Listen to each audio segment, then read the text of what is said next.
Welcome to the most beginner-friendly Blender car modeling tutorial on YouTube. If you are a beginner and you watch this video and the next episodes in this little series, by the end you will be able to model a car in Blender. Now guys, just a heads up, modeling cars in Blender is one of the most difficult things you can do in Blender. So there's no way to make this complete beginner-friendly because this is a struggle every single time, even for me. I've been doing this for 12 years. So I will try to keep this as simple and straightforward as I can, but everyone's going to be following at a different pace. So if you have any questions or if I left anything out, just let me know down in the comments. I'll do my best to answer your question. Maybe I'll even make another video. Another thing, just quickly before we begin, if you are a beginner and you want to learn more about all the tools and techniques which you will see in this video, I explained every single tool and technique that I ever use in Blender, which I've gathered over the last 12 years in my Blender masterclass course. There's a link for that down in the description, so go check that out. And also, if you want to see some more advanced car modeling tutorials, you can check out my Patreon page. I got a full Aston Martin modeling course on there, so go check that out as well. Now that's enough, let's get started with the video.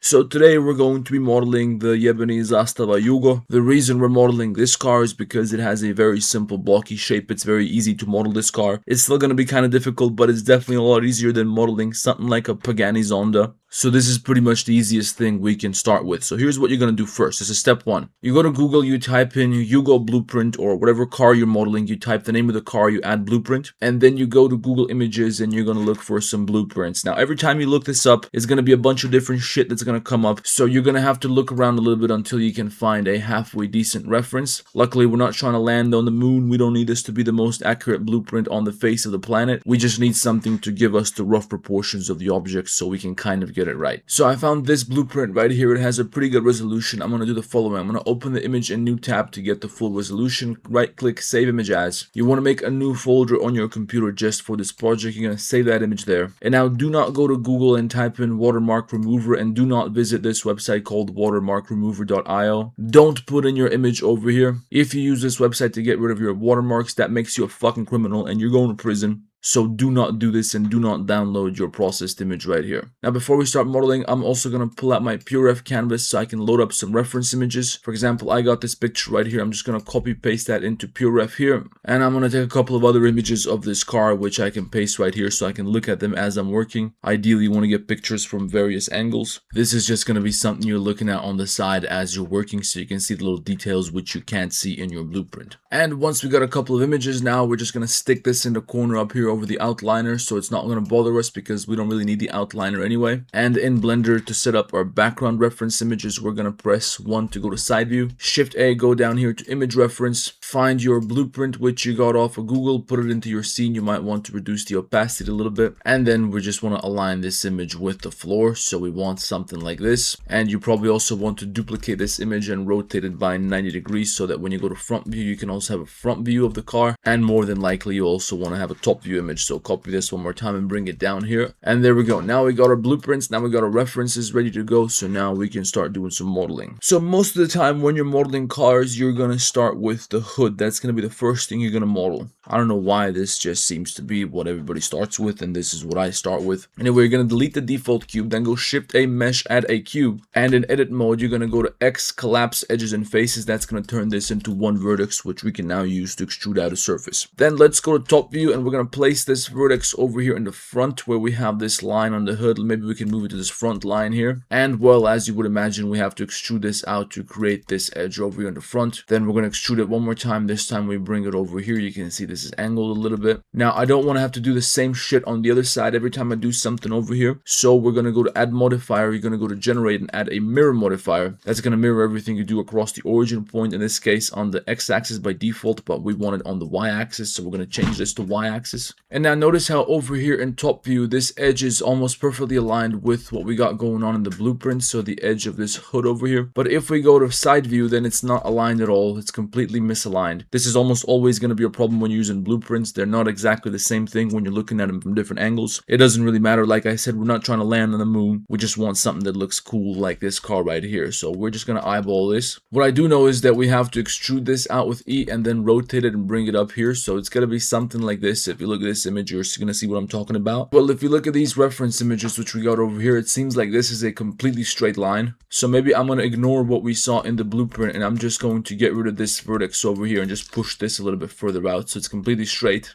And in side view, I'm just going to extrude this a little bit like this to follow this line which I see here. Now once we do that, we're going to extrude this one more time and bring it all the way to the end up here. And you're going to notice that this is not a straight line in the blueprint. It's like a little bit curved. You can see it doesn't match the edge we have here at the moment. So we're going to add a loop cut over here with Control R and just move that up a little bit. And in a moment, we're going to do Control B to bevel this, and that's going to turn this into a little bit of a curve like this. But let's not do that just yet, because first I want to take care of this shape. You can see we got this bump on the middle of the hood, and the reason I don't want to bevel this yet is because then I'm going to have a lot of geometry to work with and it's going to make stuff a little bit more complicated. So maybe for now I don't even want to have this edge segment here. I'm going to do this instead. Let's go to top view, add a loop cut on this line here, and my understanding is like this. We want to add another loop cut here and push it all the way to the end, and then take this edge, you're going to lift that up and then push it forwards just a little bit. That kind of creates the shape that we have here. But here's something you have to be aware of when you're modeling cars. This is something that we went pretty deep on in the Aston Martin course on Patreon. But when you're trying to create shapes like this where you have these seams or these creases or whatever you want to call them, since you're almost certainly going to use the subdivision surface modifier to make everything nice and smooth, you don't really want to have this crease going all the way to the end of the plate here, because that's not going to look very nice. Instead, you probably want this to end a little bit before this next step over here. And the reason for that is that if you then extrude this further, well, this seam is also going to bleed onto that next face a little bit. So you really want to make sure to control where you end this, and you want to end it before it crosses over this edge here. So here's how we're going to do that. We're just going to take this and extrude it down just a little bit to create this face, which you can see over here. So we extrude that down a little bit, we push it backwards just a little bit like this, and then we take this edge over here, and with Control B we're going to bevel that. Now very importantly, when you bevel it, you want to have two segments and profile shape value 1, and you want to do the same thing on the other side. So we want to have an extra segment here. We can't just add a loop cut, so we're just going to extrude this, select this edge segment and bevel that with Control B to create something like this, and then just delete everything on the back side over here because we don't want that. And now we can take this edge over here and we can bevel that as well to just sharpen this corner a little bit, because as you can see right now it's a little bit too soft. So maybe at the very least we want to have a little bit of supporting geometry up here. So I'm going to bevel this with Control B, and maybe I'll get rid of this edge segment here and I'll use this one to control the tightness of this angle. So let's say I want to have something like this, right? If you look at the side view blueprint, it seems pretty clear that this is not the correct shape, but if you look at the front view blueprint, it seems pretty clear that this is the correct shape. So I don't know what to tell you. I like the way it looks, and to me it looks like the real life image, so I'm gonna roll with it. By the way, this is not supposed to be so steep, so we're gonna dissolve this supporting geometry and we're gonna slide this edge inwards like this. That's gonna set the whole thing at a bit of an angle like this, so it's gonna be a bit less sharp.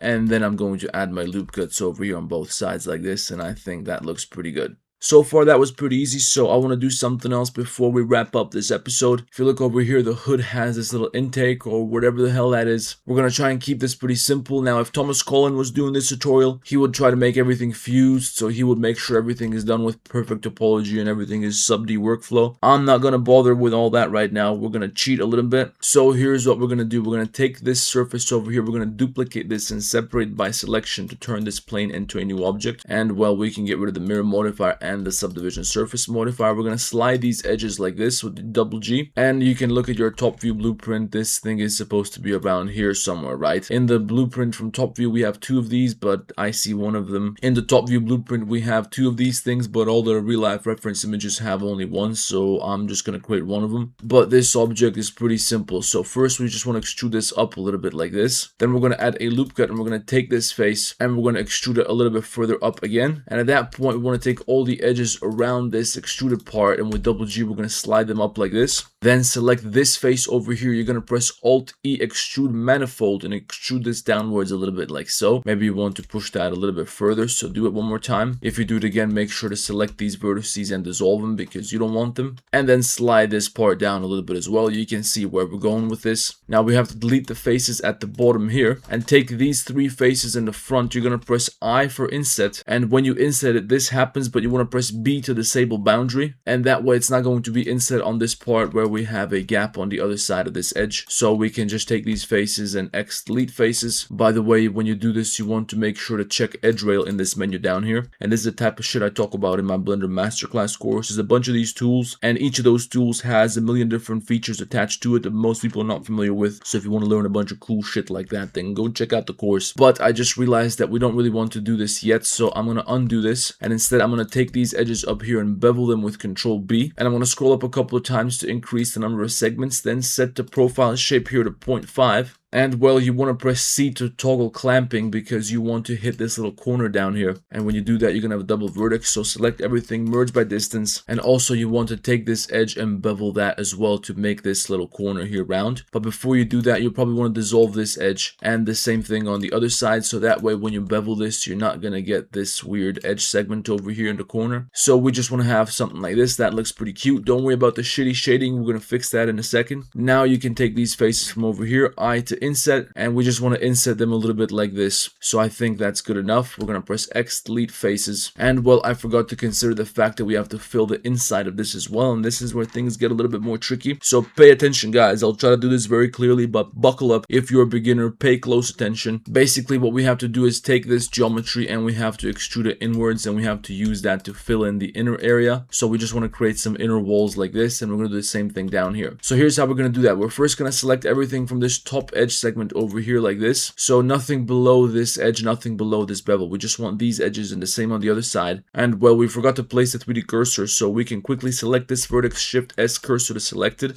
And then you can just undo, because when you undo, you're not going to undo the placement of the 3D cursor, which is very convenient in this case. So we have this selected, and we shift select this vertex on the side here. And then you're going to go up here and set the transform pivot point to active element. So now you can extrude this with E. And while this vertex here is the active element, you can press Shift S selection to cursor offset. It's going to snap that to the 3D cursor. Now you want to delete this face because you don't want to have this face over here at the bottom. Now you're going to delete this face because you don't want to have this face here, and you're going to take these edges which we just extruded. Currently they're pushed all the way back. We're just going to slide them forwards a little bit like this, and now you can fill this with an N-gon. Now the rest is going to be pretty simple because now we just have to fill in this big wall here, and to do that, first we want to extrude this in a way that it goes down through the surface. So we can do that very simply by placing the 3D cursor over here, setting the pivot point back to 3D cursor up here, and then extruding this vertex into the ground. At that point you want to place the 3D cursor onto the same vertex on the opposite side. Take this edge here, extrude, and you're going to scale that to 0 on the y-axis, and then merge your vertices by distance because you're going to have a double vertex over here. And now very simply you can just fill this here with an N-gon. Same thing over here on this side, you can fill that with an N-gon as well. And there you go. Now we have to select all the edges which are currently sharp because we have smooth shading active on this object. By default it's shade flat, we're on shade smooth. So we're going to select the edges which we want to sharpen, which we don't want to have the smooth shading on. So for example, in this case, that's going to be these edges over here. Also this edge over here in the back, and this edge segment over here in the corner. So once you select all those, you just press Ctrl E, mark sharp, and there you go. Now they're excluded from smooth shading. Now you might be thinking to yourself, Aryan, this looks like dog shit at the moment. In my reference image, these two shapes are fused together. I would expect this part to be connected in a more smooth way. Right now we got this sharp line. It looks like Half-Life 2. This doesn't look like the right way to do it. However, I'm going to show you a very simple technique later on, which is going to help you make this look like it's fused together, and it's going to be very easy. But before we can do that, we're going to have to finish the model first, and we're going to have to start getting into the materials and textures and all that. So sit tight, subscribe to the channel, stick around for the next couple of episodes where we're going to get to that. Right now we got the very basic shape of the hood ready to go, so in the next episode we're going to move on to some of the other surfaces around the hood and the front of the car, and we're going to keep moving from there. So like the video, subscribe to the channel, make sure to check out my full car modeling course on Patreon if you want to see more car modeling tutorials from me. Also make sure to follow me on Instagram, and also make sure to join our Telegram channel if you want to ask a question or something. Anyway, like the video, subscribe to the fucking channel, let me know down below what you want to see next, and I'll see you in the next one.